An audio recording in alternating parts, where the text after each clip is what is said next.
we'll hear from Homeland Security Secretary Alejandro Mayorkas, FBI Director Christopher Wray, and National Counterterrorism Center Director Christine Abizaid.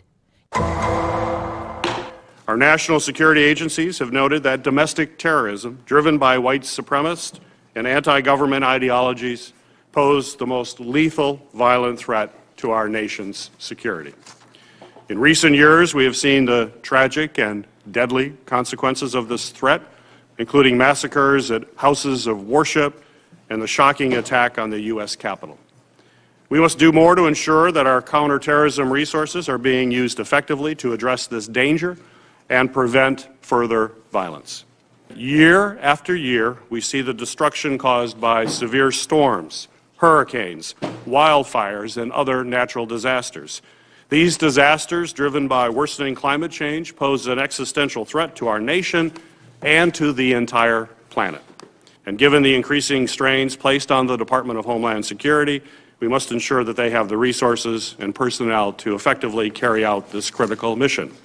From securing our borders, including our southern border, that is currently seeing an unprecedented number of migrants seeking safety and security in the United States, to responding to numerous natural disasters and taking the lead role in vetting and resettling Afghan refugees, DHS is playing a vital role in many of the most urgent issues facing our nation.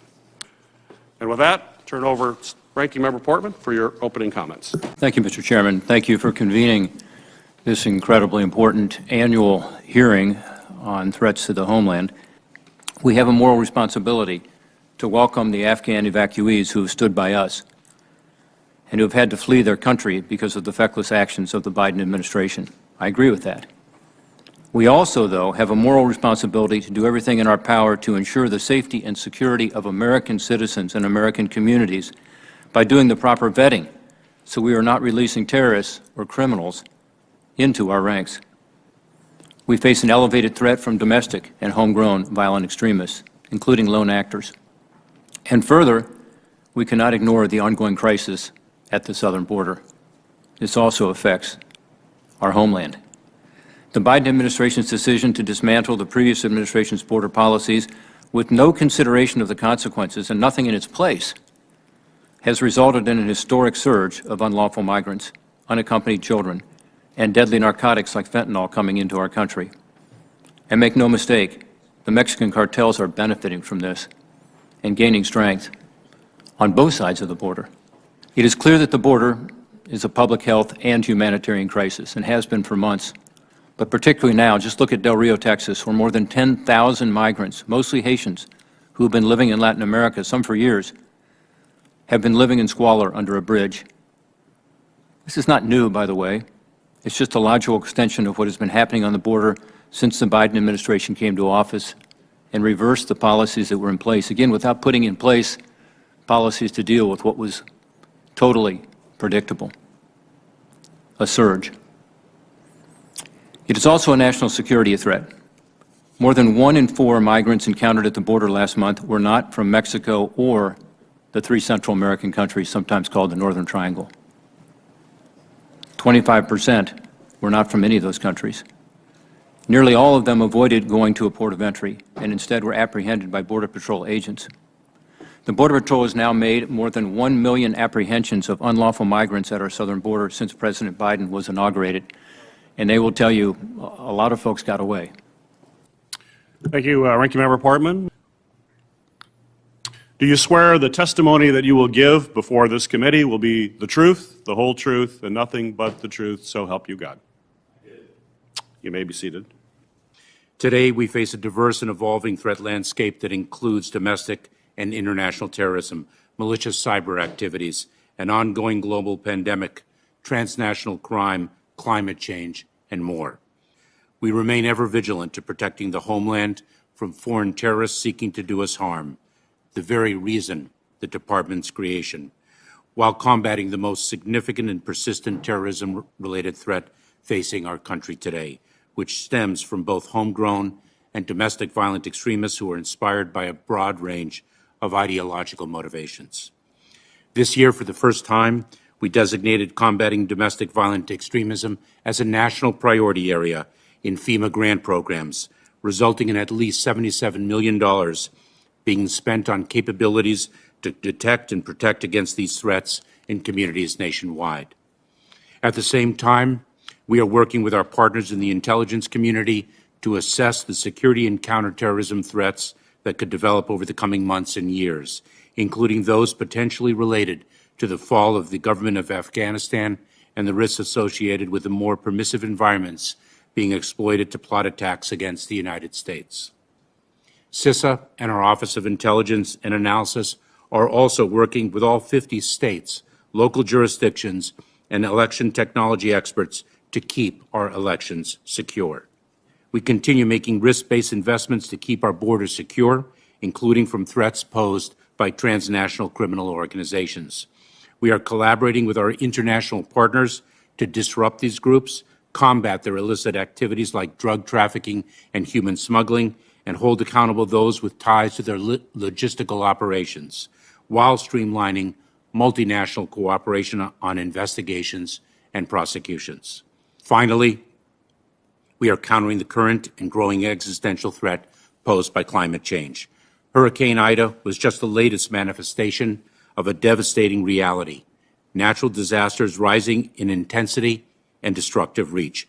DHS also authorized nearly $3.5 billion in hazard mitigation grant program funding to help states, tribes, and territories adapt and prepare for the impacts of the climate crisis.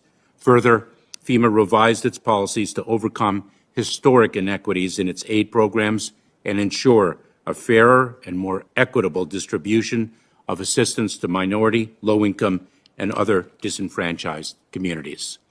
Thank you, Secretary Mayorkas. Our next witness is Director Christopher Wray. Preventing terrorist attacks remains our top priority, both now and for the foreseeable future. Today, the greatest terrorist threat we face here in the U.S. is from what are in effect lone actors. Because they act alone and move quickly from radicalization to action, often using easily obtainable weapons against soft targets, these attackers don't leave a lot of dots for investigators to connect, and not a lot of time in which to connect them.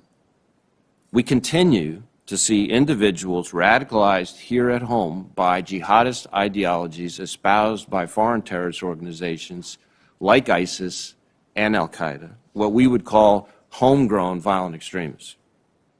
But we're also countering lone domestic violent extremists, radicalized by personalized grievances, ranging from racial and ethnic bias to anti-government, anti-authority sentiment to conspiracy theories. There is no doubt about it, today's threat is different from what it was 20 years ago, and it'll almost certainly continue to change. And to stay in front of it, we've got to adapt too. And that's why over the last year and a half, the FBI has pushed even more resources to our domestic terrorism investigations. Since the spring of 2020, so the past 16, 18 months or so, we've more than doubled our domestic terrorism caseload from about 1,000 to around 2,700 investigations. And we've surged personnel to match, more than doubling the number of people working that threat from a year before. And I say that because over the past year, we have seen a sharp and deeply disturbing uptick in violence against the law enforcement community.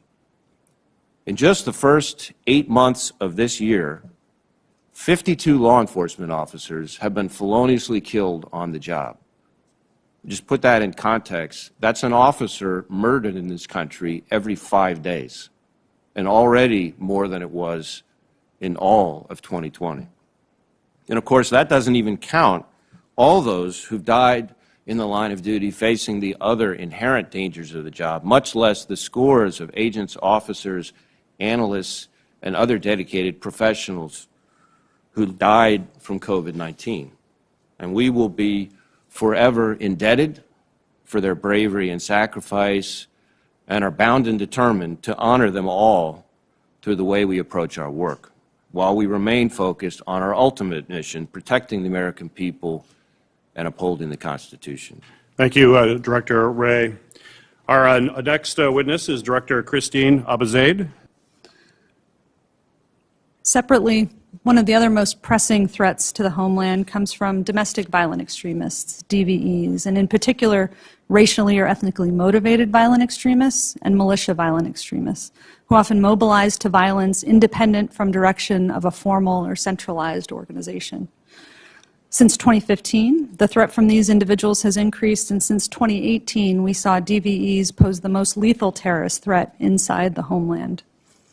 We assess that DVEs will continue to pose a heightened threat for years to come, in part because many of the factors that underpin their motivations are likely to endure: social polarization, negative perceptions about immigration, conspiracy theories promoting violence, distrust of government institutions, and biases against minority groups will likely drive some DVEs to conduct attacks this year.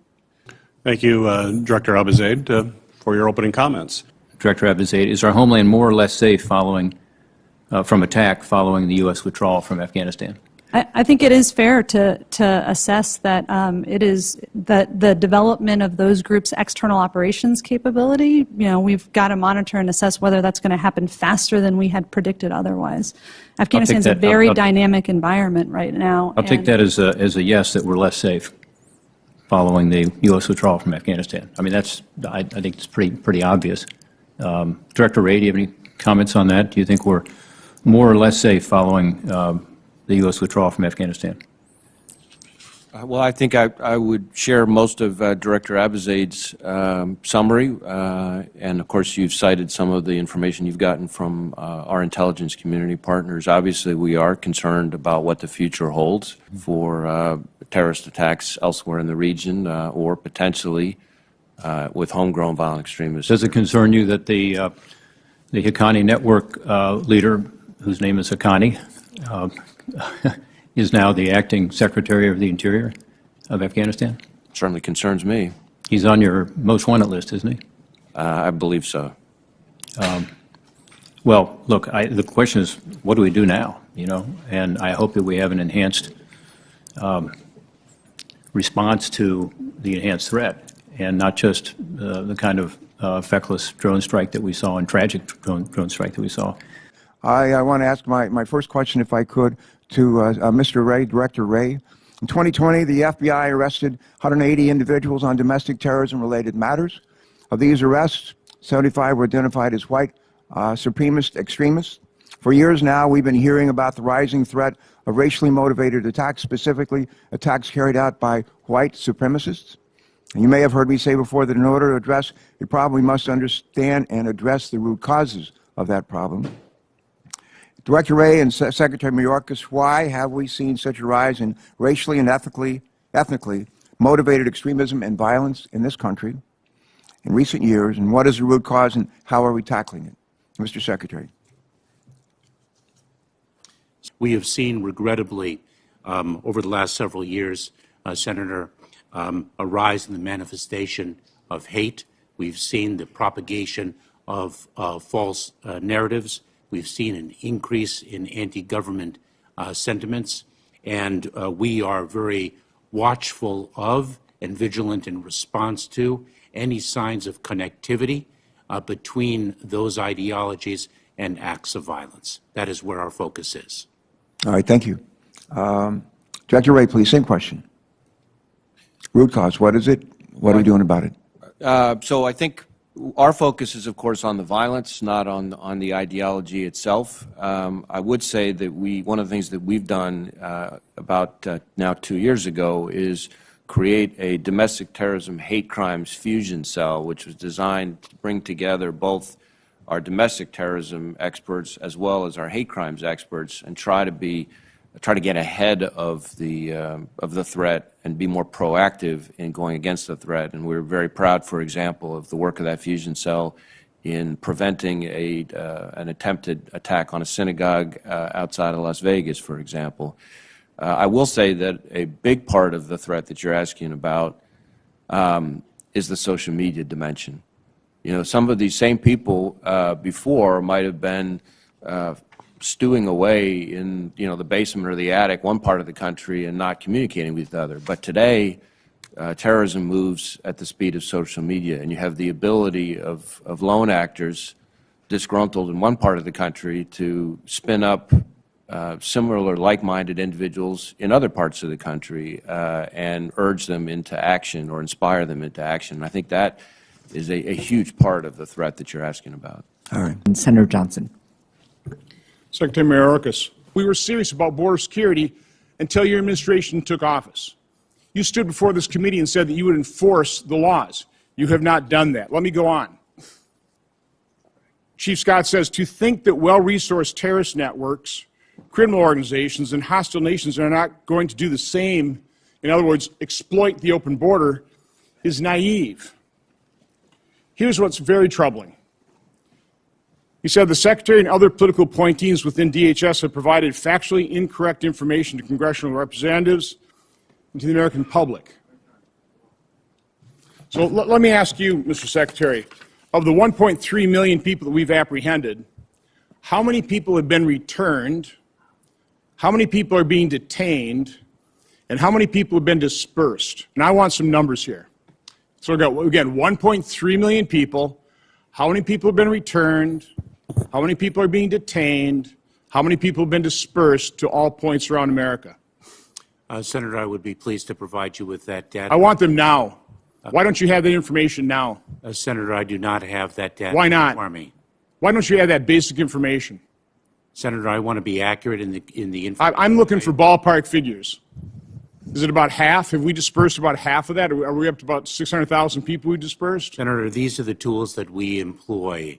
We use the Title 42 authority, that is the public health authority, empowered by the Centers for Disease Control to expel individuals in light of the So I'm hearing that you're not using that to the full extent, and that we've got 40–50% of people, even apprehended under Title 42, that are not being returned. Is that accurate? That is actually inaccurate. Okay, so what is the, okay, so if you're saying that's Senator, inaccurate, would you care to what's let real the figure? witness finish an answer?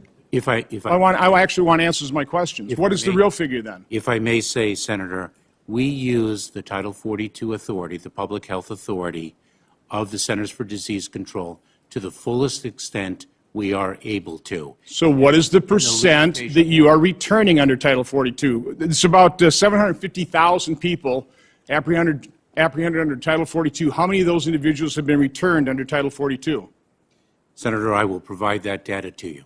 So you're saying that 40–50% is not accurate. If you know that that's not accurate, you must have the real number. Senator, what I said was not accurate was your assertion that we are not using Title 42 authority to the fullest extent that we No, can. that's not what I said at all.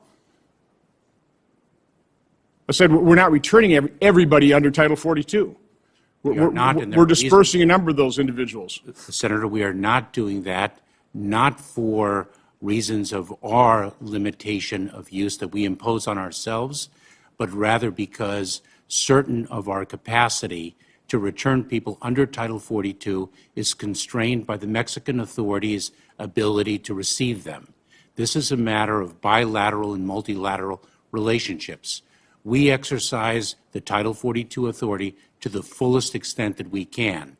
We then work with Mexico to assess what its capacity to receive individuals is. Okay, again, you're talking about the process. I want numbers. I'm going to expect numbers. By the way, in our last hearing, which you didn't stick around for a second round of questions, you didn't come in here in person, I sent you questions for the record. I've got no response whatsoever. And you came before this committee, and you committed to responding to congressional oversight, and you have not done so. And according to former Chief Scott, you've provided factually incorrect information to Congress. So we're expecting you to up your game as it relates to congressional oversight. Let me quick switch to Afghanistan. Let's face it, 124,000 people. We got 700,000 SIVs. We got about 6,000 U.S. citizens. That leaves 117,000 people. We don't know who they are. How do we know who they are positively, not just in terms of derogatory information? So not only do we vet individuals against our intelligence databases, but we also vet them against the Department of Defense databases. We capture their biographic and biometric information in the transit countries before they are allowed to board flights to the United States. We have expert screeners and vetters whom we have deployed to those transit countries so that they can use their expertise in addition to the information that we have captured biometrically and biographically before they board the flights. Many don't even have IDs. The senator's time has expired. I'll now recognize myself for my round of questions. Now, I want to turn to both Secretary Mayorkas and Director Wray about the issue of al-Qaeda. Some assessments indicate that al-Qaeda could reconstitute itself and be capable of threatening the U.S. homeland in the next 1 to 2 years. So what are the FBI and DHS each doing to detect, investigate, and disrupt possible al-Qaeda attacks on the homeland amid assessments of their resurgence? We'll start with you, Director Wray. We're putting a heavy focus on community outreach as the evacuees settle here in the United States, to both try to get in front of any radicalization that could occur while they're here, but also to try to open up the lines of communication to make sure that if somebody sees something about someone in those communities, that they'll say something to us about it. Thank you. Secretary Mayorkas. Senator, we continue to screen and vet individuals seeking to arrive in the United States by any means, sea, land, and air. We have not relaxed our vigilance over the years. We speak very frequently about a rise in prominence of certain types of threats, the domestic violent extremists, the homegrown violent extremists. That does not mean that that rise in prominence suggests that we have taken our focus off the prior iteration that is ever present. Thank you. Thank you very much. Senator Langford. Thank you. Thank you all for being here. Secretary Mayorkas, let me run through some quick numbers of things that are just requests that we have outstanding, trying to be able to get additional information. None of this should be difficult, but we're just trying to figure out and get our hands around what's happening with the refugees and parolees that are coming from Afghanistan. So just some quick things that we want to be able to follow up on. I'm not expecting you to answer right now, but we do need to follow up on it. We understand from the administration over 100,000 people have been evacuated from Afghanistan. We've heard a second number that 37,500 are actually coming into the United States and going through process. We don't know the remaining, where they're going, who they are they coming here or not. We don't know the breakdown of refugees and parolees. We don't know the breakdown of SIVs, the special immigrant visas, and what are called partial SIV immigrant visas, or folks that were American citizens and green card holders. There's some very basic pieces of information that we keep trying to be able to get. We cannot get at this point. We're also trying to get information about, for individuals that come into the United States, that go through the vetting process, that fail the vetting process, what will happen to them, or for individuals that come in as parolees but then commit criminal acts, what will happen to those individuals. We already have reports of some of the locations where some Afghan parolees are being held, that there's been some sexual assaults that have happened in those locations, and we're trying to get more information about that and to find out what happens to those individuals and where things go. None of those should be unrealistic questions. Those all should be data points that should be coming to you, and want to know if we can get those and how quickly we can get those. Of the over 60,000 individuals who've been brought into the United States, and I will give you approximate figures and I will verify them, approximately 7% have been United States citizens, approximately 6% have been lawful permanent residents, approximately 3% have been individuals who are in receipt of their special immigrant visas.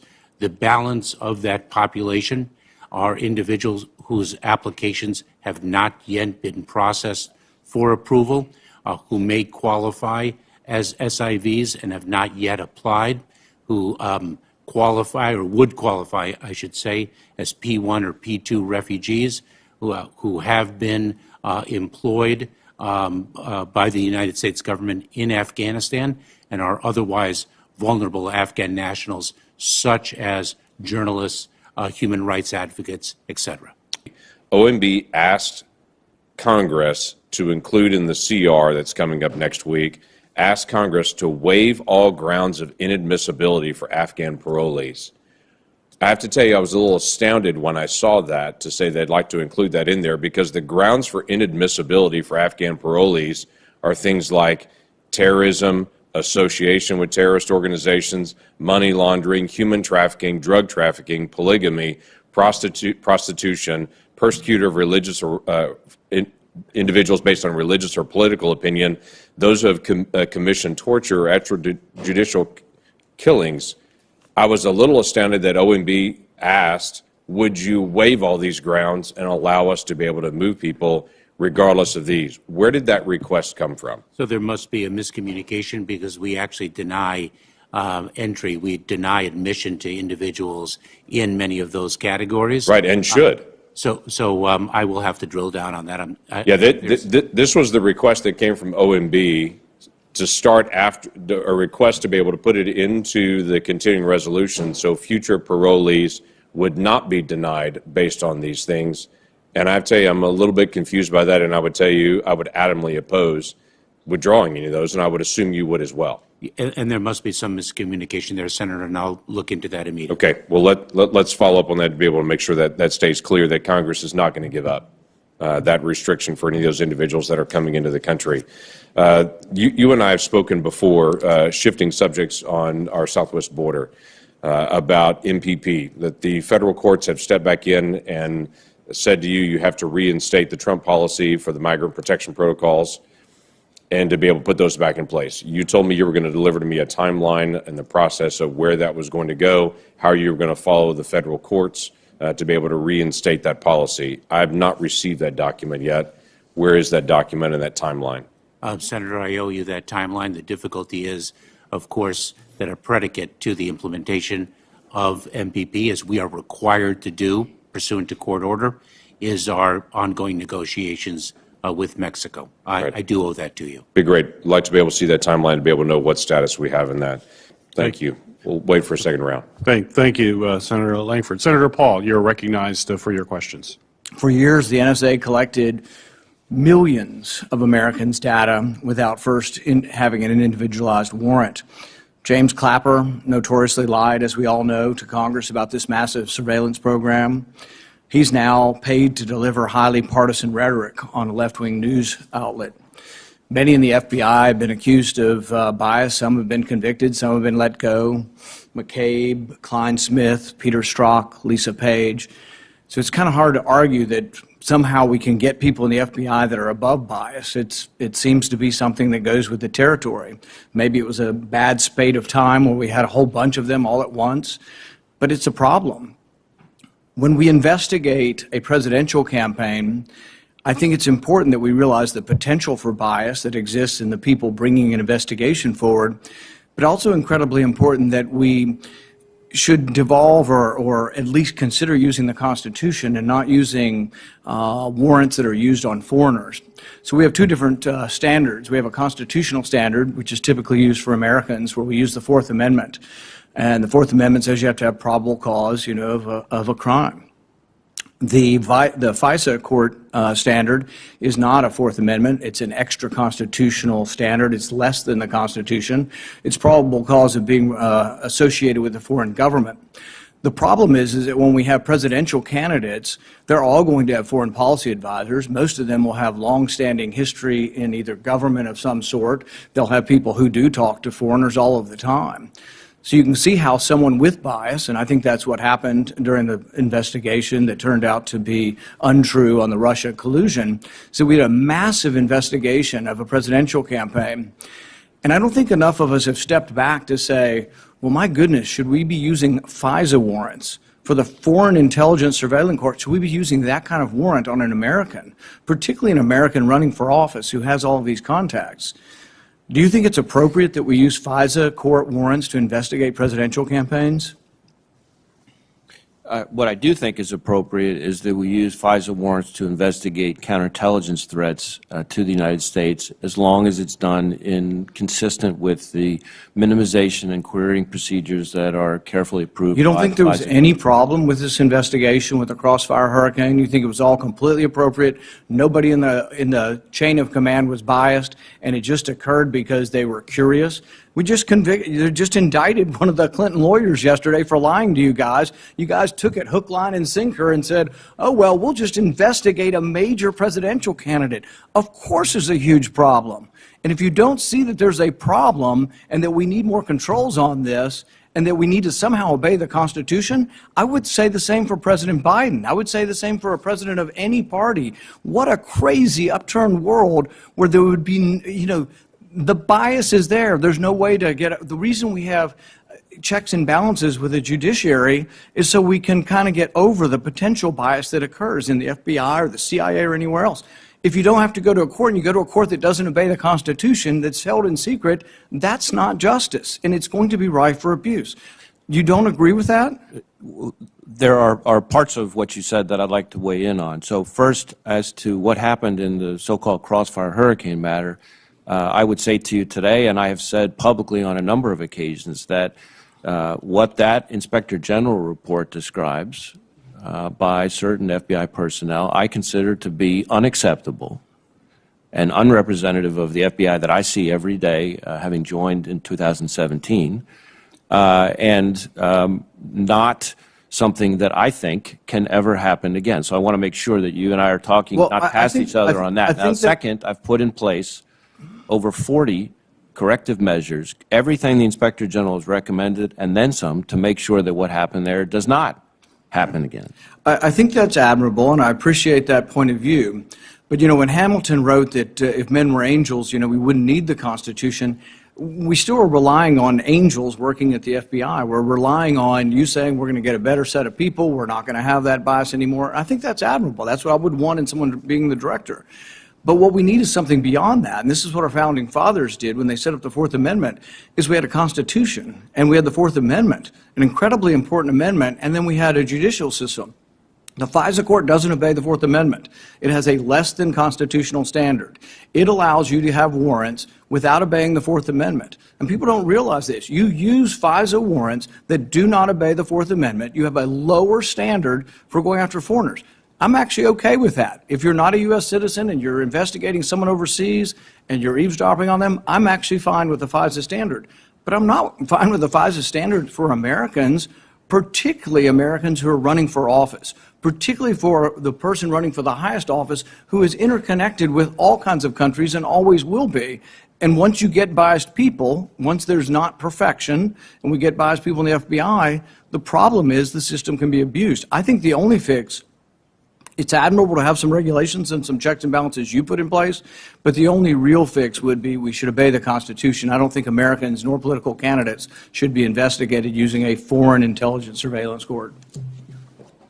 Thank you, Senator, for your kind words about the corrective measures we've put in place. I would say to you that I believe the FISA court operates within the Constitution, so we might have a difference of opinion on how we characterize it. I would also say to you that as we sit here 20 years after 9/11, and as somebody who was in FBI headquarters on the day of those attacks and saw the immediate aftermath as we started to reverse engineer what went wrong on 9/11, much has been discussed back in those years about the so-called wall that was built up between law enforcement and intelligence, and a lot of the reforms that have occurred thanks to this Congress, thanks to the courts, thanks to the executive branch, to make sure that there is not a wall between the information sharing that has to occur, has been part of what's kept Americans safe since then. So I would want, of course, to work with you on any ideas that you have, but also to make sure that we don't rebuild the wall that made us all less safe and cost 3,000 innocent lives on the day of those attacks. Thank you. I appreciate your opinion on the FISA court having the same standard as the Constitution. They don't. The Fourth Amendment says you have to have probable cause that someone has committed a crime or is committing a crime. It's a much different standard. The FISA court standard is probable cause that you have a relationship with a foreign government. It's a much lower standard, much more open to abuse, and you don't have a public court or judges which might protect the rights of an individual. If what happened in Crossfire Hurricane is allowed to stand and would allow the FBI to do this again, we can see a time when the intelligence agencies can completely take over our political process. It's a very dangerous thing, and I think most people got caught up in the partisanship of the time, whether they liked or disliked President Trump. And instead of really thinking about this, there still is a problem. To my mind, we need to reform the FISA system, and we should not use FISA warrants on Americans. It should be reserved because it's a lower constitutional standard, should be reserved for foreigners. Thank you, Senator Paul. Senator Scott, you are recognized for your questions. Thank you. Thank you, each of you, for being here. Secretary Mayorkas, are you responsible for DHS, responsible for vetting all the Afghan refugees coming in? I am responsible for the work of the department. So since, let's say since the 1st of August, how many Afghan refugees have been denied entrance into the United States? I don't have that number at my fingertips. I know it is very de minimis. Do you and Director Wray, do you agree that the Taliban is a terrorist organization? I agree that the Taliban is a terrorist organization. I believe it is identified as such, Senator. Sure. So earlier this month, the Taliban announced the senior leadership. One notable appointment was Sirhan Haqqani to be Afghan's interior minister. He's on the FBI's most wanted list and designated as a global terrorist due to his role in the January 2008 attack on a hotel in Kabul that killed 6 people, including an American citizen. Director Wray, is there still a $10 million reward for information leading to the arrest of Haqqani? To my knowledge, he remains on the list, and the reward is still out there. Okay. All right. Do each of you agree that it seems to be counterintuitive that it would be against national security interests for somebody like that to be in senior leadership of the Taliban? We all agree with that, right? Yes. Yep. And we've had conflicting testimony about how many people are left there. We've had someone, Secretary Blinken has said 100 citizens to 200. We've had earlier that it could be as much as 9,000. We don't know exactly what it is. First off, were 2 of you disappointed when our military came home without all the American citizens? If I may, Senator, the United States government's enduring commitment is to bring every United States citizen that wants to return to the United States to bring them home. That is our enduring and continuing commitment. But were you disappointed that it didn't happen before we brought our military home? Our goal was to return every willing American citizen home, and of course we were disappointed if we were not able to accomplish that, but we have not stopped in our efforts. Okay. Dr. Wray? Well, certainly I would be disappointed if we don't do right by all those Afghans who worked so bravely side by side with us over the past 20 years. And that's why we're all working so hard, as Secretary Mayorkas said, to try to make sure that we get the right people, underline the right people, out where they can be brought to safety. I do want to clarify my answer to an earlier question. I've been handed a note that while the reward, this is on the Haqqani question, that while the reward is definitely still out there, that as I understand it, Haqqani may no longer be on the top 10 most wanted terrorists. Well, he's still on the list. But still to have the reward is still posted. Okay, so first off, were you, Dr. Wray, were you disappointed that we didn't get all of our, just even American citizens, let alone all the individuals that helped us? Were you disappointed that those all didn't come home before our military left? Well, obviously, we want to make sure that we get all the right people out, including American citizens. I know that everybody worked very hard to move a massive amount of people in a very short period of time, and the FBI was able to play a small part in helping other agencies on that. I should say that a number of U.S. citizens are Afghan nationals and have expressed a desire to stay. But our commitment is enduring and unrelenting. Senator Johnson was asking questions. You said that you thought the border was secure. Do you realize that if you talk to a typical American now and you hear the numbers, that over 1 million people have come here illegally this year? We only have a little over 300 million people live in this country. So 1 out of every 300 people in this country today have come here illegally in 8 months, right? Isn't that inconsistent with what you're saying, though? I mean, Senator, I don't believe so. First of all, the number of encounters isn't necessarily individual encounters, but rather we see some level of recidivism in light of our exercise of the Title 42 expulsion authority under the CDC's legal powers. In total encounters in August of 2021 was 208,887. Unique encounters were, meaning unique individuals, were 156,641. Thank you, Senator Scott. Remind our members, we do have a second round. Thank you, Senator. Senator Romney, you are recognized for your questions. Thank you, Mr. Chairman. Director Wray, are the threats from the domestic violent extremists rising? And if they are they rising based on those that are, if you will, inspired from foreign groups, or are they rising from those that are inspired by domestic groups? Or, and I don't know whether you distinguish that way, but is it on the right? My impression is that it's substantially increasing, but largely domestic. But that may not be the case. So, are the threats greater from these individuals, and by source, domestic or international? So we would, when it comes to sort of homeland-based terrorist threats, we have two buckets really that we primarily focus on as the highest priority right now. What we call homegrown violent extremists, which is a reference to people here radicalized by foreign terrorist organizations and ideologies. And then domestic violent extremists who are radicalized more by everything from racial animus all the way over to anti-government, anti-authority. Right. The first bucket, the homegrown violent extremists, has been humming along fairly consistently at about 1,000 investigations, sometimes a little more, sometimes a little less, over the last few years. The domestic violent extremist bucket has been going up quite significantly over the last few years, which is why we're now at 2,700 domestic terrorism investigations, when if you went back 2.5 years ago, we were probably at more about 1,000. So it's been a really significant jump there. We are concerned that with developments in Afghanistan, among other things, that there will be more inspiration to the first bucket as well. So I think we anticipate, unfortunately, growth in both categories as we look ahead over the next couple of years. Yeah, that is daunting, and we may get a chance to talk about why you might believe that the latter group, the homegrown, domestic-inspired violent extremists, is rising. Secretary Mayorkas, I think any unbiased person would say that the Biden administration's border and immigration policies have been nothing short of a monumental disaster. And were there not so many other disasters that the administration is encountering, it probably would be by itself enough for a government to be hanging on by a thread. We've had our disagreements in the past about how much of the illegal immigration problem is caused by pull versus push factors, and your view that we need to address so-called root causes, which is poverty and corruption in other countries. My view is that we can't solve the problems of the rest of the world. In fact, we can't solve all of our own problems, let alone for the rest of the world. Thank you, Senator Romney.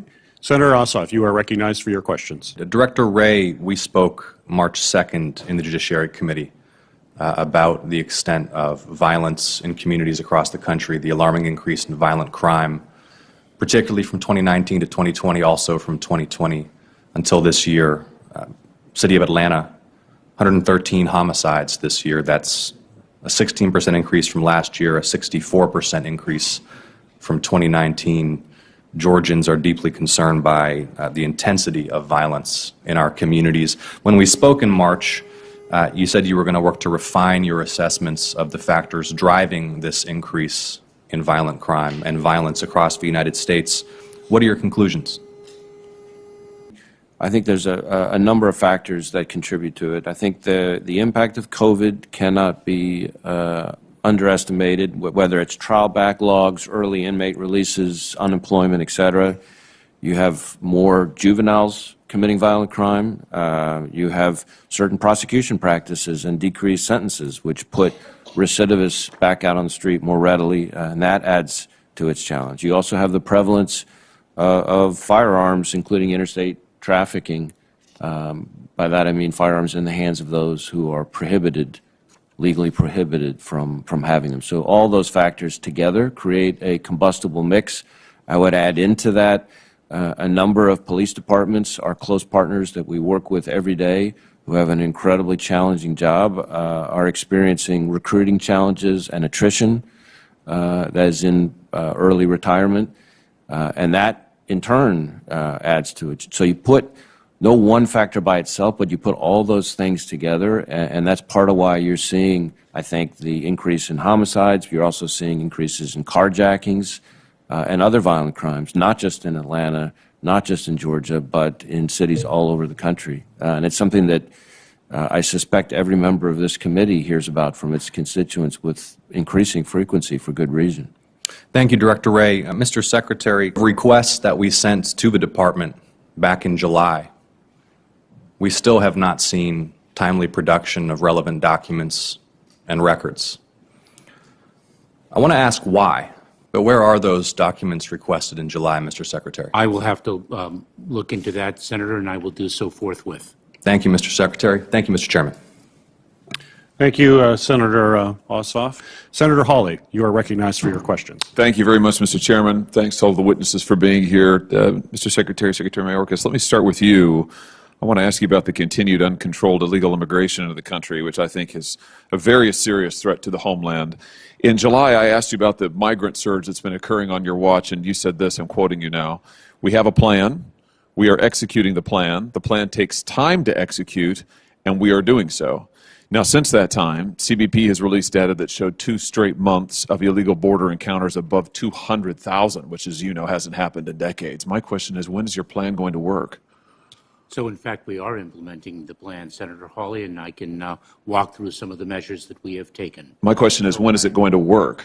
So it is, in fact, working. We have seen over the last several weeks, if not the month, a drop in the number of encounters at the United States border. We have been working very closely with Mexico to increase interdictions. We have addressed the issue of recidivism, and if, in fact, people have been previously removed, we are referring them to criminal prosecution. We have increased lateral flights across the border to facilitate the expulsion of individuals under Title 42. I don't mean to interrupt you, Mr. Secretary. It's our time is so limited. I just want to be sure that I understand. 200,000 border encounters over 2 straight months, a record in decades, for over decades. And you're telling me that this is success? Are you happy with what's happening at the border now? Is this success? Senator, as I said then and I say now, we have a plan. We're executing on our plan, and we will continue to do so. But you just testified that it's working. I'm just trying to understand. Is this success? Are you telling me that this is successful? Your plan is successful currently? Senator, we are not finished in the execution of our plan, and I never suggested otherwise. We continue to do the work that we are required to do to secure our border. That is an ongoing process, and indeed we are executing it. Are you happy with your progress? Senator, we need to do better, and we need to do more, and we are committed to doing so, and we are doing so. Let me ask you about one of the latest crises that we've seen in Del Rio. Thousands of migrants crossing the border illegally. Reporters have captured images of this. Many are now encamped, as you know, on the U.S. side of the border. How many migrants have crossed into the United States in Del Rio over the past week? So last week, I think the high point was 13 to 15,000. It is now well below 10,000. We continue to move individuals from Del Rio to other processing centers to facilitate their repatriation. And how increased, if I may, Senator, we have increased the number of repatriation flights to Haiti and to other third countries. The size of the population in Del Rio, Texas, has diminished considerably. And let me say 2 very important things which I observed firsthand in Del Rio, Texas yesterday. Number 1 is the human tragedy, just the vulnerability of the individuals who are under the bridge in Del Rio. We cannot minimize that. It is an extraordinarily difficult thing to see. Number 2, I met with quite a number of Border Patrol agents and officers in Del Rio, Texas. I saw them working with members of the Department of Health and Human Services to deliver medical attention. I saw them working with the American Red Cross to deliver medical kits. How many are currently right? I'm sorry, Mr. Secretary, but we've got very limited time. How many are currently right now at the encampment? I'd have to check as to today's numbers, It is below 10,000 is the latest information I have. I just want to go back to your statement earlier to me that you have a plan and that it's working. Is 13 to 15,000 people crossing into the United States just last week? Is that working? So, Senator, if you take a look at the situation, the discrete situation in Del Rio, Texas, one will view it differently than other challenges along the southern border. That was a very rapid, if I may, Senator, that was a very rapid increase, really unprecedented increase in the number of individuals, primarily Haitian nationals, crossing in one discrete part of the border. And what we did there is we developed a plan, and we were executing on that plan, and therefore— Mr. Secretary, this happened on your watch. Listen, here's the problem. Every time before you come before this committee, you always say it's going to get better. Our plan is going to work at some future point. And you also usually say it's really not as bad as it looks. And then every time you leave, it gets worse and worse. This is a humanitarian crisis in Del Rio. You can spin it whichever way that you want. But you're quite right. We should not minimize the humanitarian conditions for which, frankly, you're responsible. You and your administration are responsible. Tens of thousands of people living in conditions that are startling, brought here because of your policies. Let me give you an example. The Washington Post reported on Sunday that one Haitian woman said that she and her family decided to travel from Chile, where she was residing, to Del Rio because they heard, and I quote, President Biden was letting people in. And of course, you've offered this temporary protected status to Haitians illegally residing in the United States starting in May. Then you halted deportation flights earlier this summer. Don't you think that you bear responsibility for this latest crisis? Senator, let me speak to a number of the things that you have said. Number one, temporary protected status was in fact extended to Haitian nationals resident in the United States before July 29th. Individuals who arrive after July 29th are not eligible for temporary protected status. That is a provision of the law that we execute based on the circumstances that are contemplated in the legislation. But Mr. Secretary, my time has almost expired. I just want an answer. Do you bear responsibility for the crisis in Del Rio? Second, Senator. Does that mean you're not going to answer me? I am answering if you'd give me the opportunity. That's a yes or a no question. Do you bear responsibility for the crisis in Del Rio? Yes or no? Senator, the smuggling organizations. Yes or no, Mr. Secretary? Do you bear responsibility for the humanitarian crisis in Del Rio? Yes or no? Senator, it is my responsibility to address the human tragedy in Del Rio, to address that, and we are doing so. That is my responsibility, and we are executing it as the Department of Homeland Security. But you don't think you've played any role, and your policies have played any role in fostering and fomenting this crisis that has ensnared so many thousands of people? Senator, what we are learning from our interviews with individuals is they are receiving false information and misinformation from the smuggling organizations that traffic in the exploitation of vulnerable individuals. Well, so in other words, it's someone else's fault. All I can say is, Mr. Secretary, is that sooner or later, this administration is going to have to take responsibility for the crisis that you have fomented at the border that gets worse day upon day. And so far, every time we hear from you, it's somebody else's fault. Something's going to happen later. It's quite unbelievable. Thank you, Mr. Chair. Senator Hawley, thank you. Senator Rosen, you're recognized for your questions.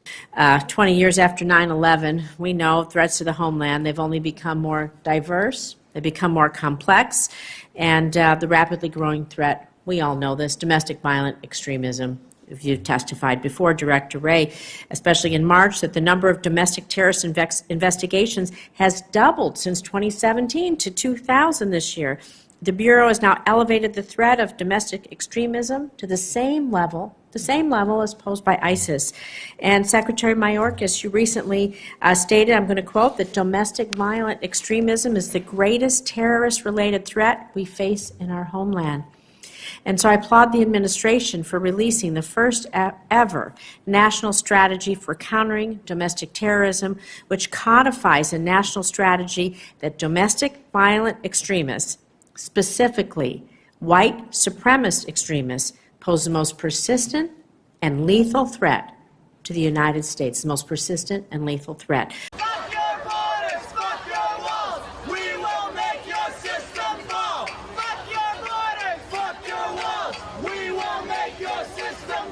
So I have a question, of course, for Director Wray and for you, Mr. Secretary. I will go first. Secretary Mayorkas, Could you provide us with an update on the new Center for the Prevention Programs and Partnerships, or as you're calling it, CP3, which helps prevent individuals from radicalizing into domestic violent extremism and interferes when individuals unfortunately do so?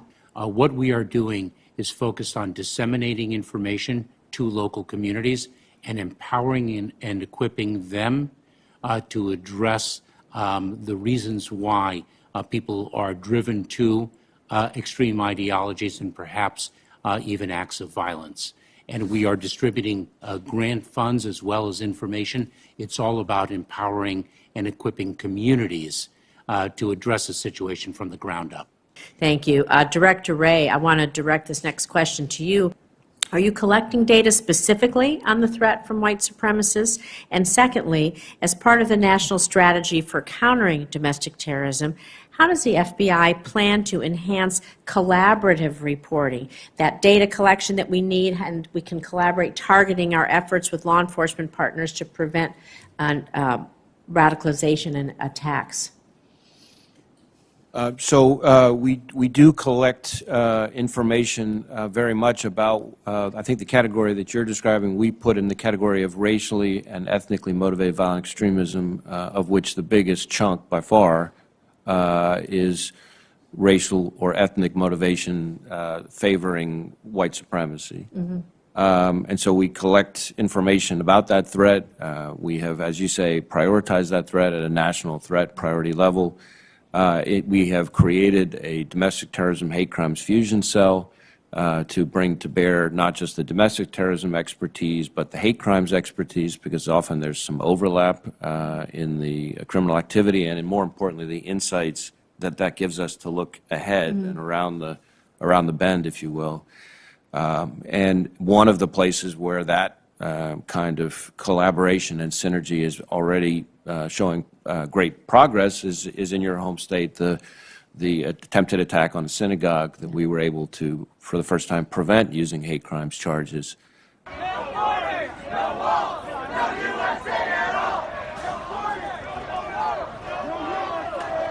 Certainly, the domestic terrorism caseload has exploded. And meanwhile, the international terrorism caseload hasn't subsided, and that's just within terrorism. So we absolutely need more resources there, and any resources Congress sees fit to send our way, I can assure you they would be quickly put to good use. Thank you. We have another senator that joined us. Senator Sinema is online. Senator Sinema, you're recognized for your questions. Well, thank you, Mr. Chairman. Secretary Mayorkas, one of the significant challenges our nation and my state of Arizona face is the ongoing crisis at the southwest border. It remains critical for Congress and the administration to work together to secure the border, protect our communities, and ensure migrants are treated fairly and humanely. I appreciate the efforts you've taken to improve DHS operations at the border. As we both know, there's more work to do. We've seen close to 1.5 million encounters at the border this fiscal year, with over 270 of those happening in the Tucson and Yuma sectors. CPB officials in those sectors consistently talk about the importance of Title 42 authority in managing the situation at the border in those sectors. But recent court decisions could limit the use of Title 42 authority in the future, which would put more pressure on our border workforce and processing capacity. Additionally, with the severe challenges in the Del Rio sector, we learned last week that CBP will be transporting 400 migrants each week to Arizona for processing. So what steps does DHS need to take to improve processing capacity and capability at the southwest border to manage this ongoing crisis, including the situation we're seeing in Del Rio? Thank you so much, Senator. So we've taken a number of steps, some of which I alluded to earlier in my response to Senator Hawley's question. We are moving individuals across the southwest border to facilitate the expulsions under the Center for Disease Control Title 42 authority. We are using expedited removal under Title 8 as an additional authority. We have begun prosecution of individuals who have prior removal orders and who are recidivists. We are sending flights, repatriation flights, into the interior of Mexico to make recidivism more difficult. We are employing quite a number of measures to increase the number of encounters and also to deter irregular migration, and we are seeing progress in that regard. Now, following up specifically on Title 42, obviously court decisions will play a significant role in the future of Title 42, but this authority was always meant to be temporary and will end at some point. In June, as you know, I led a bipartisan letter that requested a detailed plan for the end of Title 42. I'm asking today if you'll work with my office to schedule an in-depth briefing for the committee on your plans to facilitate a smooth and orderly transition for the end of Title 42, when DHS will resume relying only on traditional statutory authorities. We most certainly will do so, Senator. Thank you. Now, as you're aware, transnational criminal organizations pose a significant threat to our national security by engaging in human trafficking, drug trafficking, and violence at our southwest border. They may also be capitalizing on the DHS resource strain that the migrant influx is causing. So what capabilities or technologies does DHS need additional investments in to expand your ability to counter TCO activity? Thank you very much, Senator, for that question. I will say that we're already taking and have taken a number of steps to address the actions of TCOs. We are working increasingly in the task force model as a force multiplier. We are using technology, air assets, especially our force multipliers and extremely effective tools. We can use more resources with respect to our air assets. And we have undertaken a number of law enforcement operations to address the activities of these transnational criminal organizations. Operation Sentinel, which addresses their logistical network here in the United States, is but one example. Thank you. My next question is for Director Wray. The pseudonymity afforded to criminal organizations such as DarkSide that demands ransom payments in cryptocurrency provides significant challenges to federal law enforcement. How has the FBI changed its response capacity at its field offices to help families, small businesses, and managers of critical infrastructure respond to the rise in ransomware attacks? So I appreciate the question. Certainly, ransomware attacks, as Secretary Mayorkas referred to earlier, have gone up, and the total volume of payments have gone up, both quite significantly. And it affects, as you say, Senator, not just large organizations, but also small ones. And what the FBI can do and is doing is we have cyber task forces in all 56 field offices. And each of them is designed in part to be able to engage quickly with victims, to be able to respond as quickly as possible to help them manage and disrupt and mitigate against the threat.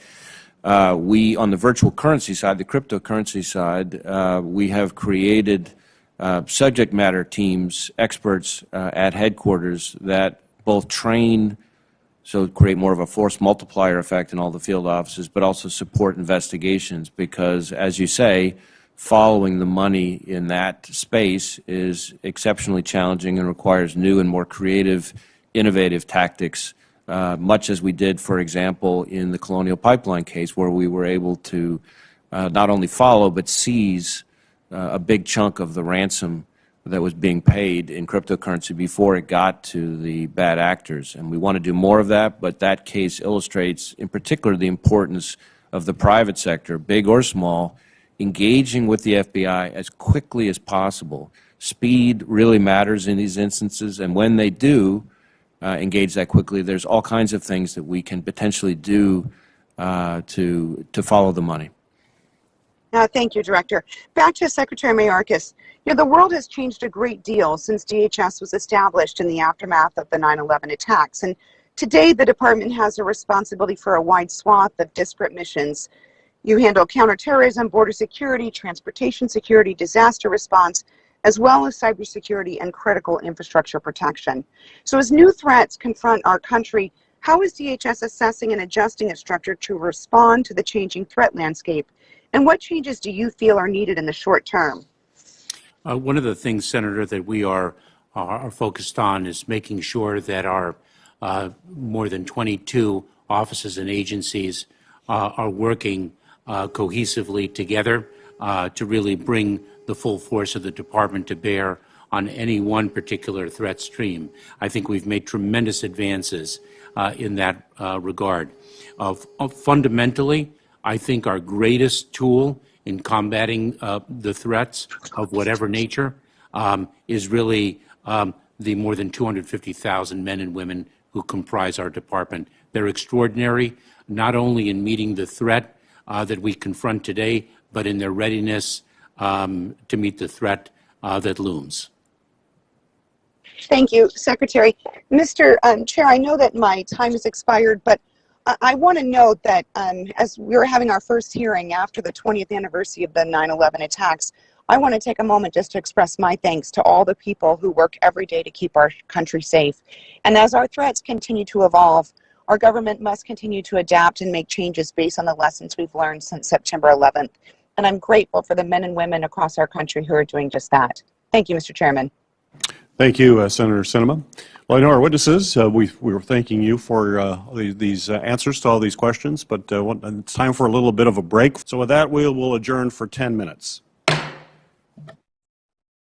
Committee comes back into order.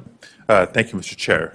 Appreciate this opportunity, and thank you to the three leaders participating this morning. Now, while most immigrants are being turned away or expelled from the southern border because of the CDC's Title 42 rule, misinformation continues to spread. I'd love to hear from Secretary Mayorkas. Thank you very much for your question, because you are focused on a very significant issue. Indeed, the smuggling organizations peddle misinformation and deceive vulnerable individuals and families into believing that the border policies of this administration are different than those that we have in place and that we are executing. I have heard your statements, Mr. Secretary, about the need to create safer and more orderly pathways of legal migration to the United States so that people do not have to make the dangerous journey to the southern border by other means. I'm proud of the American record on culture and economic integration of not only our Muslim communities, but African communities, Asian communities, Hispanic communities, and the wave still continues. It's not going to stop, nor should we want it to stop. As a matter of fact, it's one of the things I think we can be most proud of. The work that we undertook as part of the Afghan evacuation operation absolutely considered that screening process as part of it, and those screening efforts are ongoing for the population of Afghans that are seeking entry into the United States. Thank you very much. Thank you, Mr. Chair. Thank you, Senator Padilla. Thank you. On March 2021, National Intelligence Report assessed that domestic violent extremists were, and I quote, the most persistent and lethal threat, unquote, to the United States. The FBI has found the same, and I helped pass a requirement in the fiscal year 20 NDAA that required both the FBI and the DHS to report data on this threat.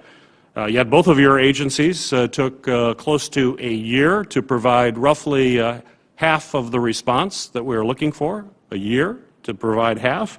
And Director Wray, in the case of the FBI, half would be a very generous assessment of what the FBI provided. It's considerably less than that. And if we can't get that kind of data, it's difficult for us to understand what efforts are being made and how we might be able to support those efforts. You have reporting requirements under the law, and I would hope that you would comply on time and in full. Can I get a commitment that we can get the rest of that information that's well over a year past the expected date? Well, certainly you could have my commitment that we're going to do better and work with you as quickly as we can to get you the information that we can. Part of the challenge that we're not happy about is, of course, the pandemic hit, and many of the people that were involved in pulling together the information were either otherwise occupied with the significant domestic terrorism operations that we had or otherwise sidelined. The other part of it is, as I understand it, a lot of the information may be information that wasn't collected or kept in a way that the committee might have been looking for. So you are absolutely right that we need to do better than we have, and you have my commitment that we will do better than we have. But I understand we have a regular cadence now of engagement with your staff, prioritizing the items that you need soonest, and you have my commitment that we'll work with you on that. Well, I appreciate that, and we'll be continuing to reach out to get that to happen. You know, experts have assessed that in the last 5 years, domestic extremist groups have expanded their use of online platforms to recruit, plan, export, and spread violence and terrorize Americans. Last week, I wrote a letter to the heads of Facebook, Twitter, and YouTube seeking information, including their efforts to coordinate with federal, state, and local governments to detect and to prevent online extremist efforts. So my question to you, Director Wray, is we're less than a year past the violent January 6th attack on the U.S. Capitol and an attempt to disrupt the peaceful transfer of power, which is without question a dark stain on our history, all of which was planned, organized, and spread online. So my question is, what specific steps is the FBI doing now to combat the use of social media to plan domestic terrorist attacks? Have you stepped up your activities, and give us a sense of what you are doing? So certainly when it comes to social media, when we get tips and leads, we're trying to make sure that those are being prioritized and pursued. We're trying to improve our own communications with the social media companies. That partnership, as you and I have discussed before in the election influence context, has continued to improve. And so we're trying to leverage that a little bit. Among the other things that we're trying to do are build out our human source base better so that we can separate kind of the wheat from the chaff within the social media information that we get, because the volume of this stuff is just astounding. And then last, we're also looking at better use of data analytics, again, to try to see if we can separate the wheat from the chaff within the information that we get. Certainly when it comes to looking at social media, there are longstanding Department of Justice policies, the so-called Attorney General guidelines, and the DIOG that have been in place for 15, 16, maybe more years that kind of govern what we can and cannot do, and it gets a complicated subject to explain. But we are committed to aggressively acting in this space just as we are in others. I would say, of course, I know that DHS also plays a very important role in looking at social media, and we benefit from the partnership with them on that subject. There are things that they can do as part of their mission that we can't and don't. Thank you. Ranking Member Portman, you're recognized for your questions. Thank you, Mr. Chairman. Getting back to what has been said about those individuals who were evacuated in this hasty and chaotic process, we left people behind. We all know that. We left American citizens behind. But mostly we left behind people who had helped us. But we also had people get on these flights to leave who, as far as we know at this point, had no connection to us in the sense of helping us or helping our allies. And Secretary Mayorkas, your information is probably different than mine based on what you have said today. We have pushed and pushed, as you know, and as I said, I'm very frustrated we can't get a classified briefing maybe to dig in the bottom of this, but we don't really need, in my view, a classified briefing. We just need to know who these folks are. And by the way, it may surprise some of our constituents to find out that when these folks come over, and again about 60,000 are here, about 120,000 total, 60,000 are still overseas, they're permitted to walk. In other words, when they land at Dulles or land in Philadelphia, they're allowed to leave and go into the community. Is that accurate, Ms. Secretary? Just a yes or no, please. No, that is not entirely accurate, Senator. There are conditions of parole for those who are paroled into the United States that are mandatory. So, for example, but if when they land, if they choose not to go to the military base and to walk, they're able to do that. They must receive, for example, certain immunizations in order to enter the interior of the United States. Well, I mean, okay, so they have to get. There are mandatory, but there are. They have to get a shot. That's fine. But they're permitted to come into our country. And you know, my staff has been out there to see the arrivals. I have a friend who went to meet his interpreter, who he served in Afghanistan, and you know, they said you can take him with you, but if you do, he could lose his benefits. I understand that. But my point is, we don't have a system in place to keep people who want to walk. Now, the other question is, who are these people? And as I said, 75% of them are not green card holders, they're not citizens, they're not SIV holders, they're not even applicants for SIV. You indicated otherwise, so we just need to get to the bottom of it, because you want to know, I assume, just as we want to know, how we can ensure who these people are. And this notion that they've been vetted as we would normally vet, I mean, how can we vet people? Are you going to call the Taliban government and say, is this information about this criminal record accurate? Of course we can't. Normally we would be able to contact the government. Of course we didn't have an embassy because we had evacuated it. So we didn't go through the normal screening. To Director Abizaid, your answer earlier, we didn't go through the normal screening process that you would for someone applying for a visa. You couldn't, because we didn't have the visa officials in the foreign office there to do it. So I'm just going to leave that out there because, I have lots of more questions on it, and I could push on what we've heard. But let me just say, yesterday when the State Department was pushed on this and we were asked how many of those parolees applied for SIV or were family members of former employees, the State Department said, quote, "None of us really know," end quote. If that's the answer, fine. But if the answer is, as you said today, Mr. Secretary, they're all accounted for and we know who they are, we'd certainly like to know that.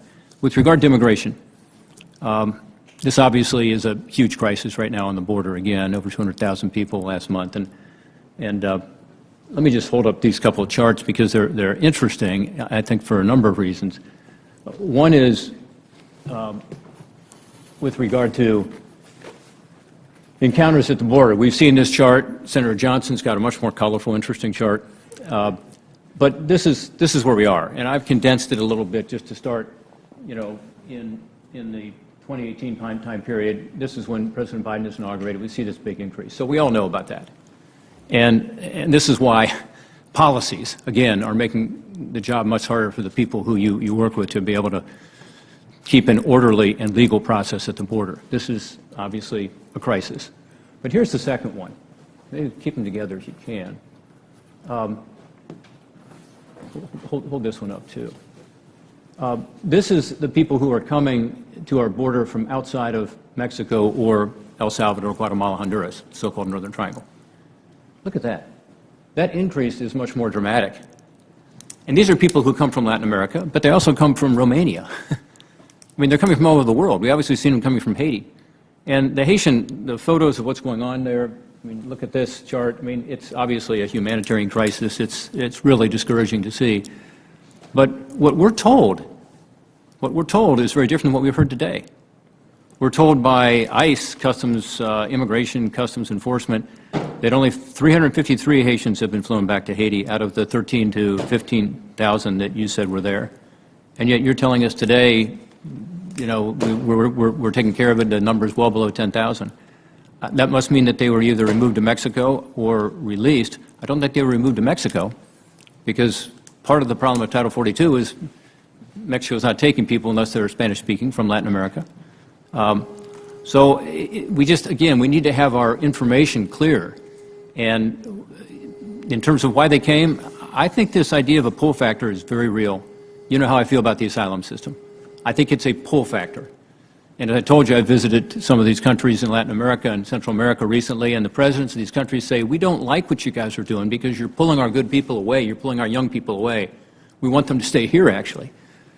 But they're coming to the border not because of disinformation necessarily, as Senator Padilla talked about, and I appreciated his question, but a lot of it's accurate information, because the smuggler can say, the human smuggler can say to his family, give me $10,000, I'll take your kid, I guarantee they can get in.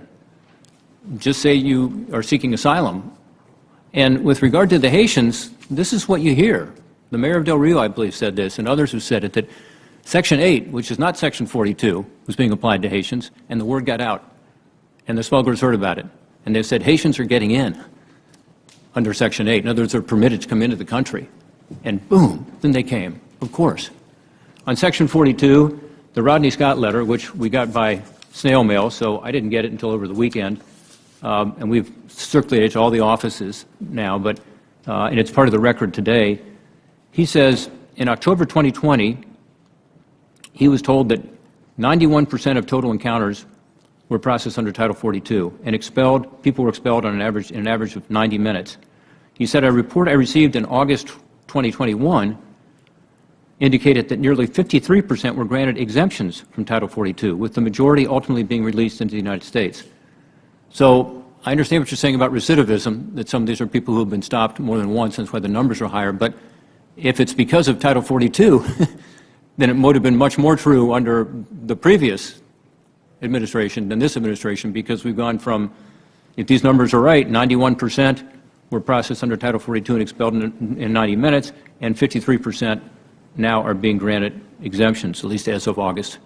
So, you know, Title 42 may be short-lived for reasons that are beyond our control in the judicial branch. I understand that.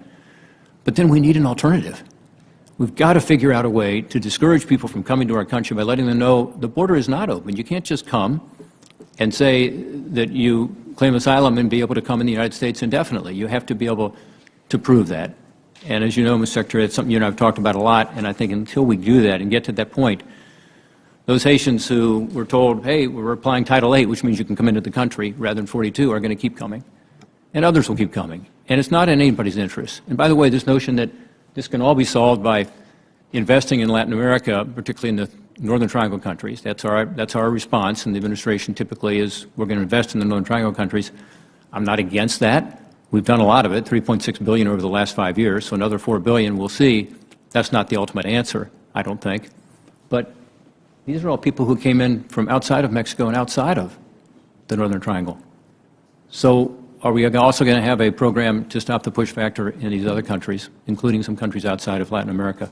Anyway, my time has expired. I apologize for going over time, but as you know, Mr. Secretary, I have a passion about this. I want to get it right. So we have an orderly, lawful process, so the most generous country in the world in terms of immigration can continue to be so, and our citizens can support it, but based on a system that actually works for Latin America, for us, and for the rest of the world. Thank you, Mr. Chairman. Thank you, Ranking Member Parkman. Senator Carper, you're recognized for your question. Thanks, Mr. Chairman. Again, our thanks to Secretary Mayorkas, to Director Ray, to Director Abizaid for joining us today, for your testimony, and really for your leadership. You've taken on really tough jobs. As we pivot to our national security posture to address near-peer adversaries as opposed to traditional threats and actors, could each of you, Mr. Secretary and Director Ray, could each of you speak to how your agencies are working together and separately to combat the threat that China poses to our national interests and overall security? Number one, of course, we have the infringements on and theft of intellectual property. And I think there is no country that presents a greater threat to our innovation, our economic security, and our democratic ideas than the People's Republic of China. I would say that, you know, in general, the global terrorism landscape remains a top priority. And to all of you today, thank you for your leadership. It's great to see you, and we're grateful for your leadership. Thank you so much. Thank you, Senator Carper. Senator Johnson, you're recognized for your questions. Director Ray, have you read the Michael Sussman indictment? I've had a chance to glance at it, but I haven't had time yet to read through it. I would suggest you and everybody else read that, because it really does lay out exactly what happened to create this political turmoil for 2 or 3, 4 years, really during the Trump administration. It lays out how the Hillary Clinton campaign paid for, through Michael Sussman, completely false allegations that Trump was cooperating with Alpha Bank, planted that story, had an audience with James Baker at FBI so that the FBI would open up an investigation so that they could report that news. Same exact dynamic in terms of the false steel dossier that also contained Russian disinformation, which the FBI knew about certainly is no later than January 2017. You worked at the Justice Department, as did Michael Sussman. Did you know Michael Sussman? To my knowledge, I've never met the man. But did you know him by reputation? Not particularly, no. Okay. What do you think James Baker knew Michael Sussman? I really can't speak to whom James Baker knew. Do you think it's credible that James Bacon, James Comey, Andrew McCabe, Lisa Strzok, Peter Strzok, Lisa Page, these individuals had no idea who Michael Sussman was and who his clients might be? Senator, I certainly understand why you're asking the question, but given that, but if I could just finish, given that this is an ongoing criminal case being brought by the special counsel with whom we are actively cooperating, I want to make sure That's fine. I won't get an answer, but let me just make the final point here. So either the FBI was completely clueless or corrupt, but they didn't check into whether Michael Sussman might have been working for the Hillary Clinton campaign before they opened up the investigation to leak to the press, which put this nation through 3-4 years of political turmoil. There needs to be a political accountability, and I hope John Durham has a whole lot more that he's going to be revealing, because I got virtually nothing out of you based on subpoenas. It was interesting listening to your exchange with Senator Paul. You said it was unacceptable what happened. That's good. I'm glad to hear that. But you were confirmed in August of 2017. In February 2018, the Senate Intel Committee was briefed by Bill Priestap, and the bottom line of that is Bill Priestap of the FBI continued to say the Steele dossier was credible, even though the FBI knew in January 2017 that it contained Russian disinformation. Now, that was under your watch. Do you have an explanation on that? Senator, as I said, we've been working very closely with Special Counsel Durham, and I want to be careful not to start talking about things that may be within. Okay, that's fine. So another non-response. In February 2020, senior Democrats produced a false intelligence product, had it classified, leaked it to the press, accusing Senator Grassley and I of soliciting Russian disinformation, disseminating it. Completely false. But I can't tell you how many news stories were written about that. Fast forward to August of 2020. By the way, I held a hearing on Russian disinformation as part of my Foreign Relations Committee responsibilities in 2015. I'm well aware of the problem of Russian disinformation. So I didn't need a briefing that the FBI requested to give me. So I didn't ask for this briefing in August 2020. When I went to the briefing, there was absolutely no relevant information. It was a completely BS hearing, and I asked the briefers, who directed you to give me that briefing? And all they could say, it's interagency. Well, there are people in the interagencies. I wrote a letter immediately asking, first of all, what was the backup material for the briefing? I asked who directed it. I knew it was a setup. I knew it would be used just like the false intel product was used previously. So I wasn't happy.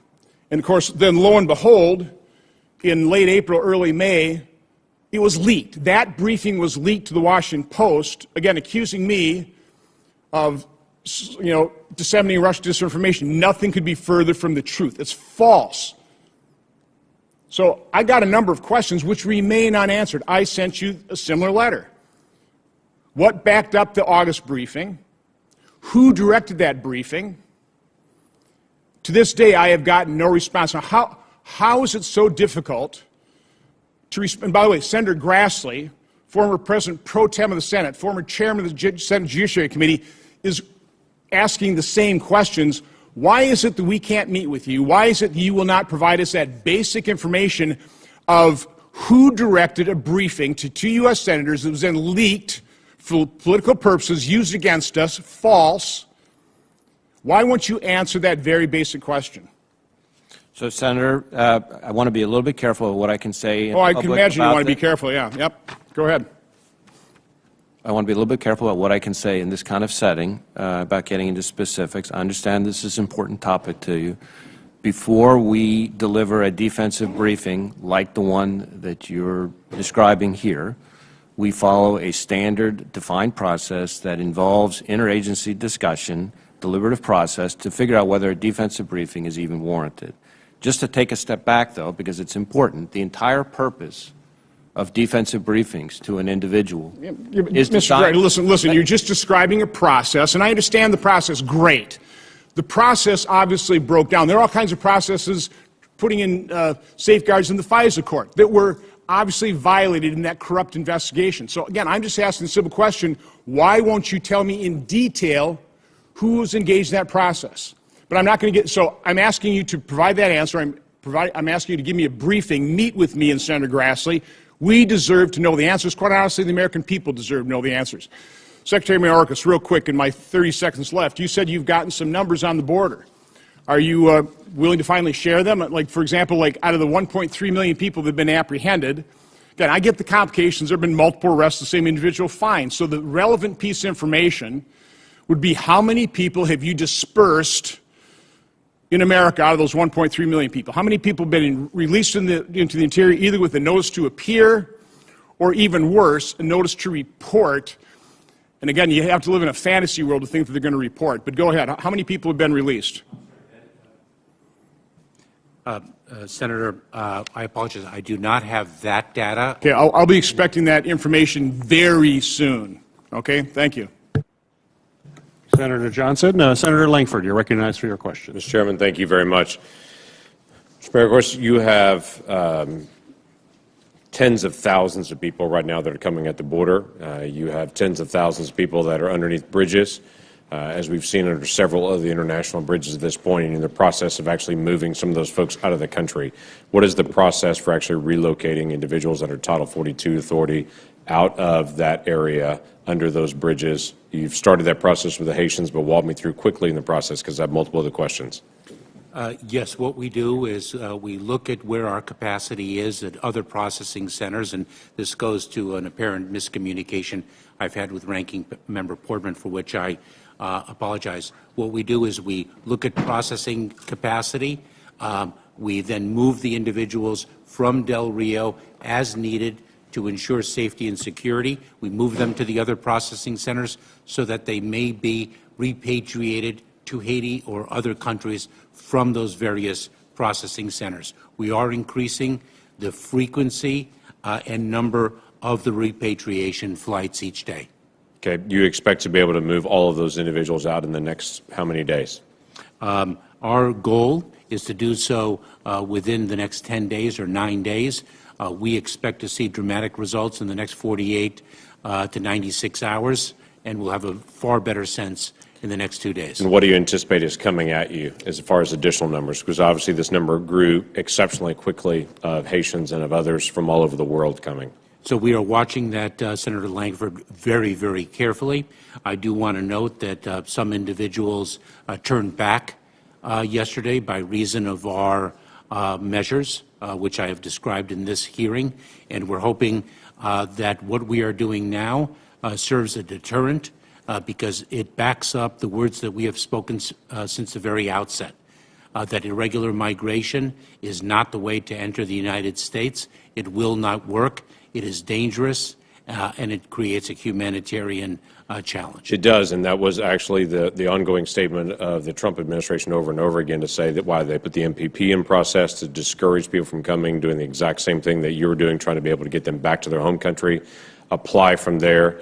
There is this false belief that I hear from some that if you're going to apply for asylum, it seems to be America is the only place in the world to apply for asylum for.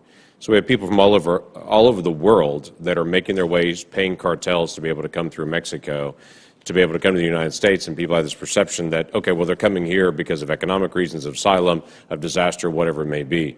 But that's not the true definition of asylum. Asylum is you go to the next safe place that you can go, not travel through 14 different countries to be able to get to a spot you want to go to. There is a way to do regular immigration where we have 1 million people a year that be able to go through that process. And that's what we would encourage individuals to do. Mr. Ray, let me ping a question to you that you and I have not spoken about before, but it's exceptionally important to me. There's been a tremendous number of individuals that are dealing drugs that have a dramatic effect on my state as they do on your home state. Much of that is coming across our southwest border. We're very aware of that. But some of that is actually being run by criminal operations inside our prisons. One of the pushes that I've had for a while has been the issue of cell phones inside of prisons, because we see it in both state prisons and in federal prisons where we have drug cartels being literally run out of the prison still. It's one thing for a victim of crime to be able to end up and to be exposed to crime. It's another thing to realize the person that perpetrated that is still operating their gang. What can we do to actually facilitate getting cell phones out of prisons, and what kind of cooperation do we need with other agencies to clear that? I think we have reasonably good work on that being done with federal prisons in the BOP, for example. But as you say, with state prisons, you know, it's a more of a range depending on their resources. if it's all right, I'd like to sort of take a little bit of time to think about that. Let's do. And maybe get back to you, and so let's we keep can going with that discuss it in a more conversation. I've had this thoughtful way. conversation Yeah. with FCC and with some other folks. There's some regulatory issues that need to be done.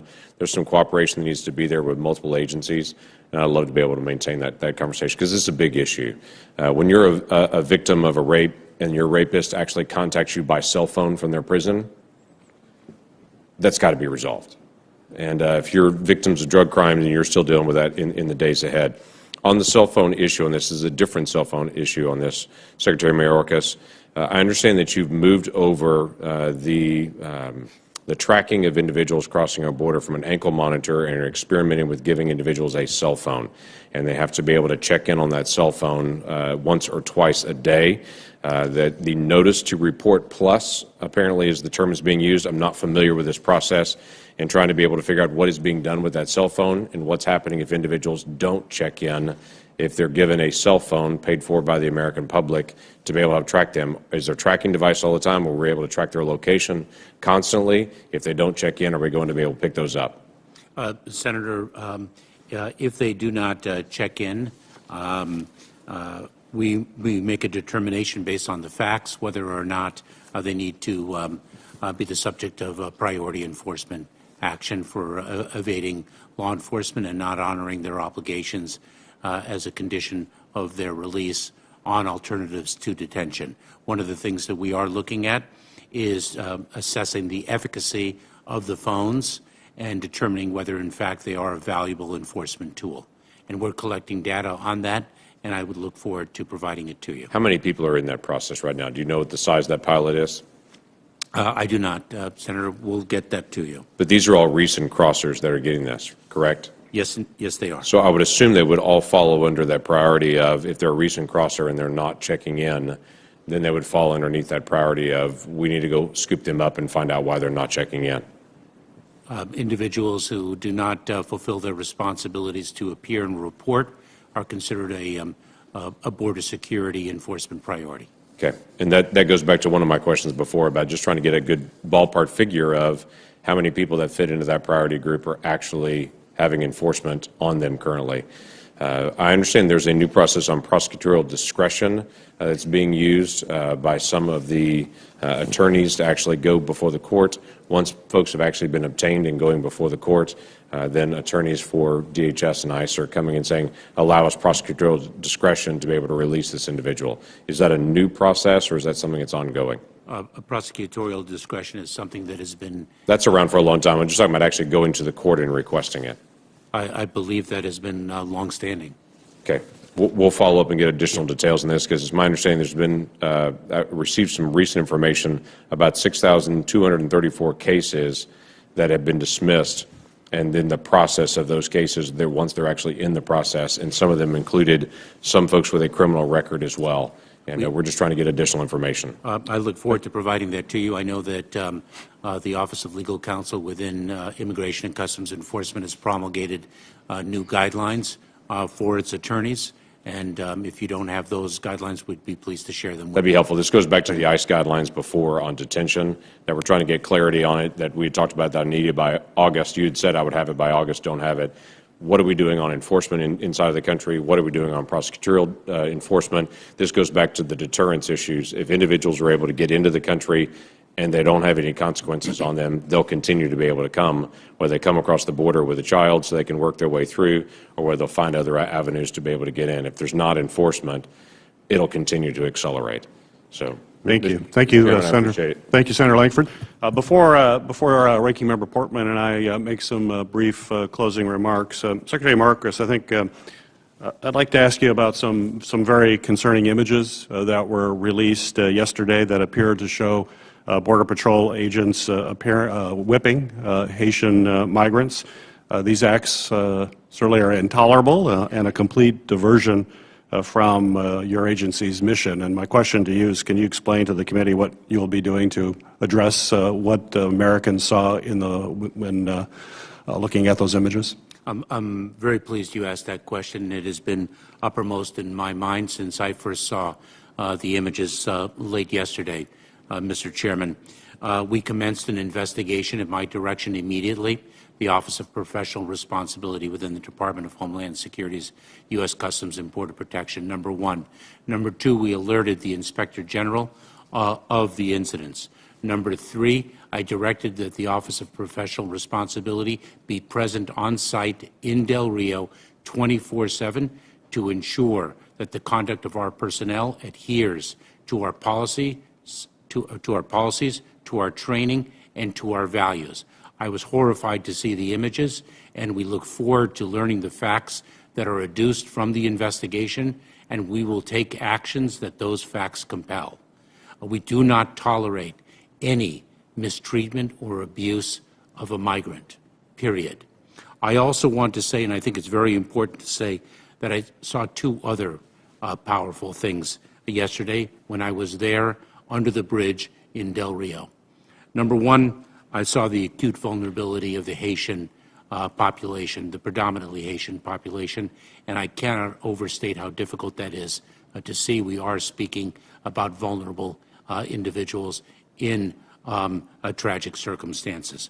I also saw the extraordinary work of U.S. Customs and Border Protection, not only the United States Border Patrol, but its Office of Field Operations, as well as other agencies within the Department of Homeland Security that have been surged to Del Rio to address the situation in partnership with state and local law enforcement personnel, as well as the forces in civil society.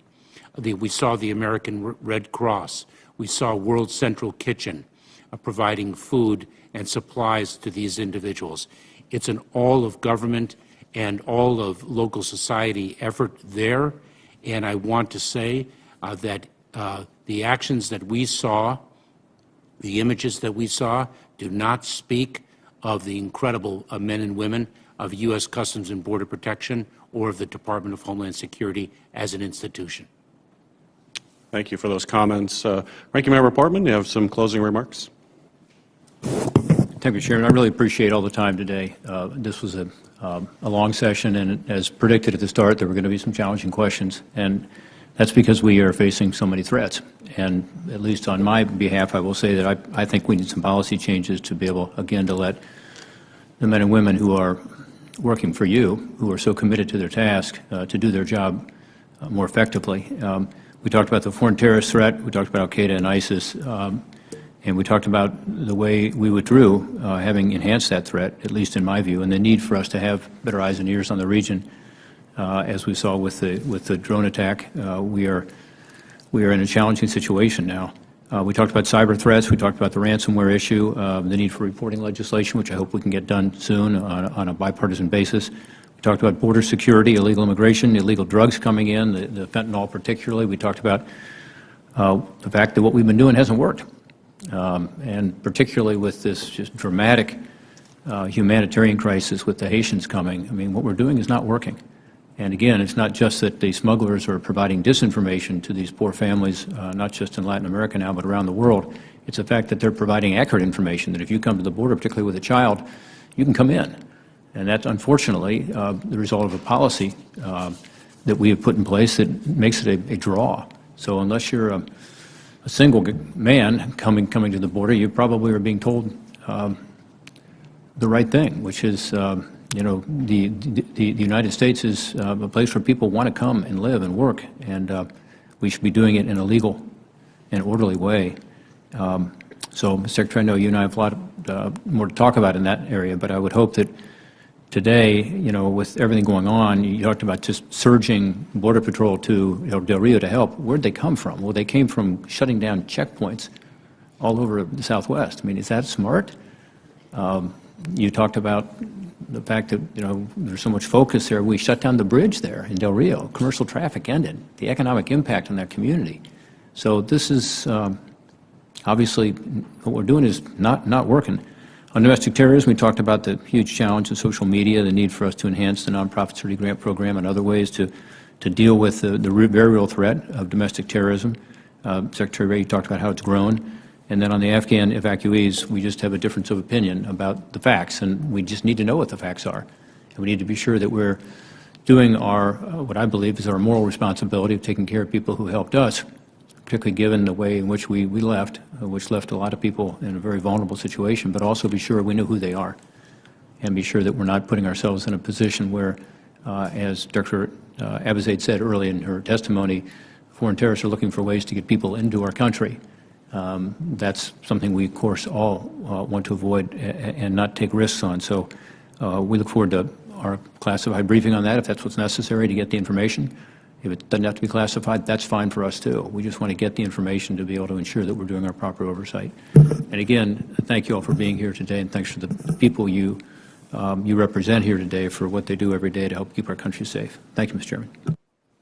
Thank you, Ranking Member Portman. Director Wray, I just want to go back to the first line of questioning and the question that I asked you, and I certainly understand and respect that CASEA is an ongoing investigation, but the FBI's actions here may have cost millions of dollars and possibly even more than that.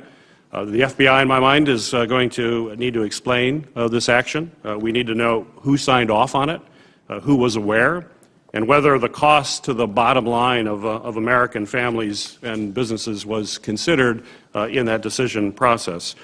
We also need to know what operational benefits the FBI believed it would gain by withholding this information, and if you were actually successful. These are just some of the questions that come to mind immediately, and this is just had to come immediately because we got this information not from the FBI, but we received this information by reading the Washington Post. We would hope that we would get information of this critical nature in a direct manner, not through reading it in a secondary source. And perhaps most importantly, we need to know if the FBI has done this before and if it's occurring in other cases. And I would expect a classified briefing that is substantive, not just canned responses. And Director Wray, you know this committee is also working on cybersecurity legislation, and I certainly plan to work and make sure the FBI is transparent so that we can effectively carry out our legislative and oversight duties. And certainly I appreciate your commitment today in committee to briefing the committee, and I look forward to getting that scheduled as soon as practical. In closing, the hearing is now adjourned.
Let me start by saying that, as I'm sure you can appreciate, since we're talking about an ongoing investigation, I'm somewhat limited in what I can say here. But, well, again, I want to be careful here and not talking about a specific ongoing investigation, other than to say that I certainly understand why the keen interest in the topic, and I'm trying to be as responsive as I can be while trying to be sensitive to an ongoing investigation. So I'm doing my best to try to be responsive and informative while also being careful not to, as Department of Justice policy prohibits me from, discussing an ongoing specific investigation.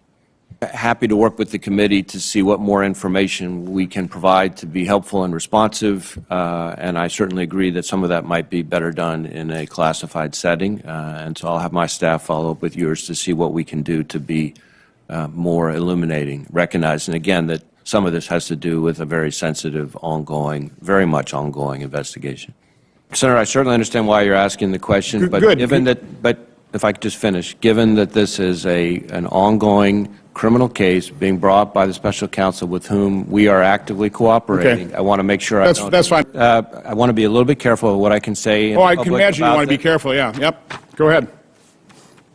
I want to be a little bit careful about what I can say in this kind of setting